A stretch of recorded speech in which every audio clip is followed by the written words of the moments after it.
Welcome to our 5-day masterclass on public speaking. By the end of this course, you will learn three things. Number one, how to give a talk. Number two, how to give presentations. Number three, and the most important, how to influence and control the room wherever you go. Before we dive on to the course, first let us understand who is going to be our inspiration. Our inspiration is going to be Steve Jobs. Steve Jobs was one of the greatest communicators ever existed in modern times. The reason why I tell you this is because we'll give you one small incident. Whenever Steve Jobs used to give a talk, whenever he used to launch iPhone, iPod or MacBook, you won't believe audience would fight so they can sit on the front row, so they can listen to him, so they can feel him. And the reason why I tell you this is because Steve Jobs does not just gives a talk, he performs. And that is why there is no doubt why he is known as one of the greatest communicators ever existed in modern times. So people, now the important question is, what is going to be the framework of our course? You just need to follow three basic steps. Once you master these three steps, we are done. Now, it is not so easy. Why? Because it requires a lot of discipline to implement these three steps. So let's begin.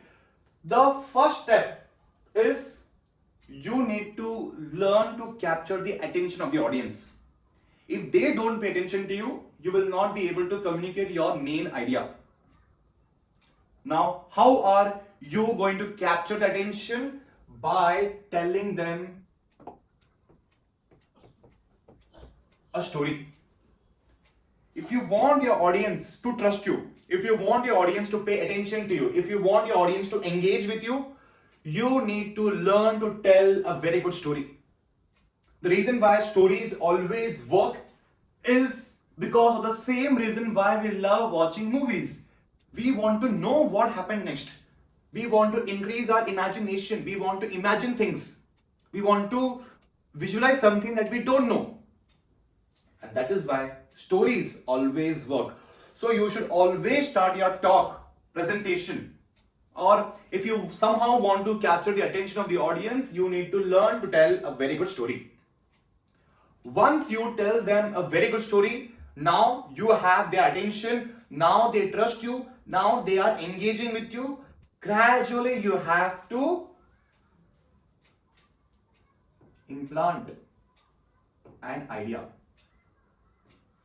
Idea means what? Idea is something that you want your audience to know. Idea is something that you want your audience to understand even after your talk or presentation is over. The entire point behind why we are giving this talk or a presentation is so we can implant this idea in the minds of the audience. If we tell idea first, they won't listen to you, they won't pay attention to you, they won't engage with you. Why would they trust you? Because you told them a story, because you have given them something valuable. Now they are in a receptive state of mind.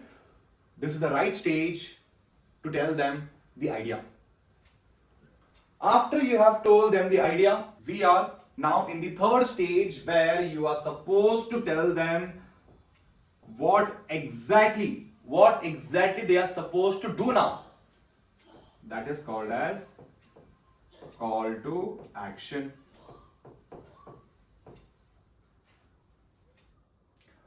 You might tell a wonderful story.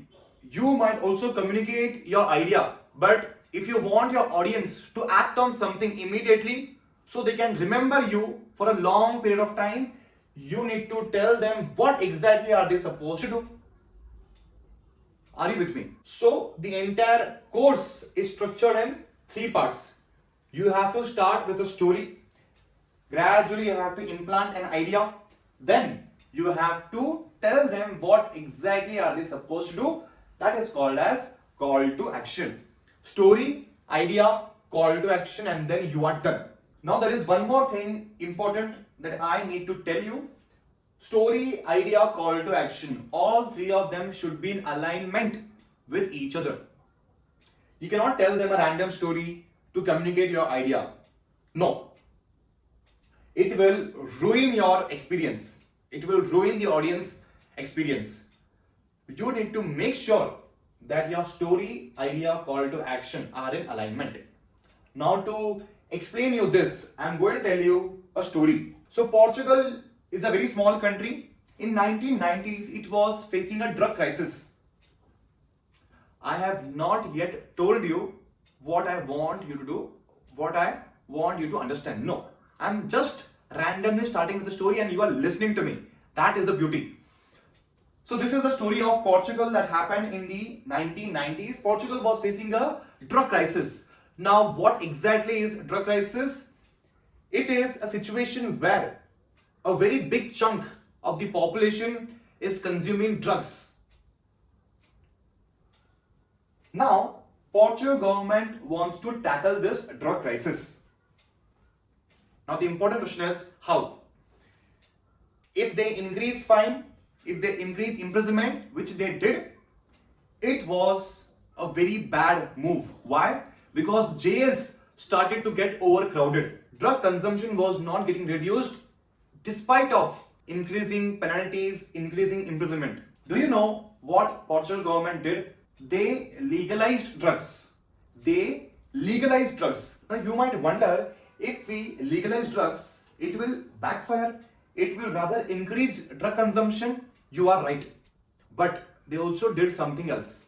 They also increased rehab centers. Now I will tell you the reason behind the two moves. Earlier, because drugs was not legalized, people were afraid to reveal they were consuming drugs. People were afraid to ask for help.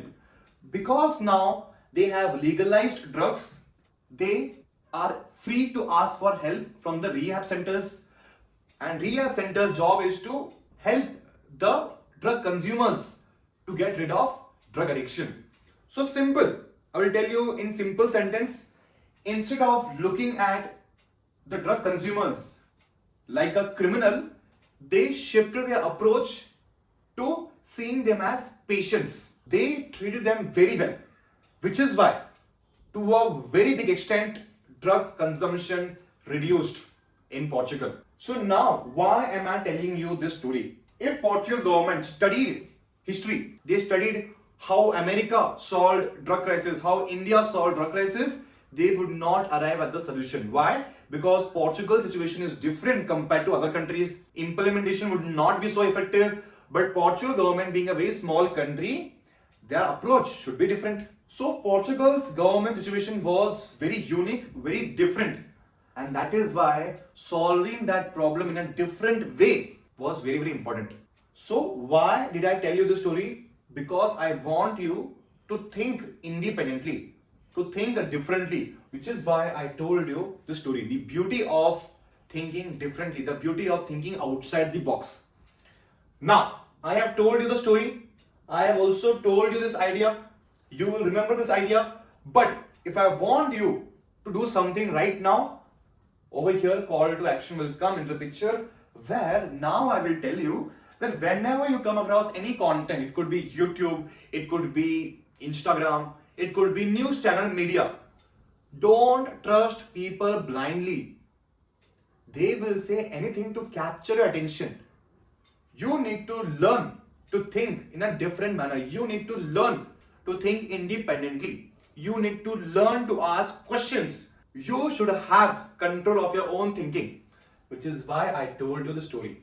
So guys, this is how you need to structure your talk.